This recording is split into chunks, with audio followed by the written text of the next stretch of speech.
The seated dumbbell front raise is an excellent exercise for targeting the front deltoid muscles on the front of your shoulders. You can also do the standing dumbbell front raise. However, some people prefer the seated variation as it may reduce the risk of using momentum to lift the weights, thus allowing for better isolation of the front deltoid muscles. Here's how to do it correctly. Sit on a bench with your feet flat on the floor about hip width apart.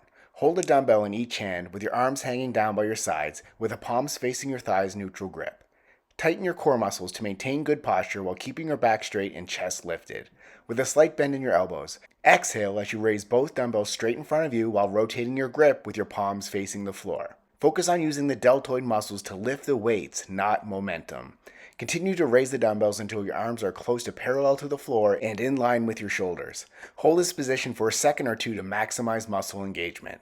Inhale, then slowly lower the dumbbells back down to the starting position with controlled motion without allowing the weights to rest.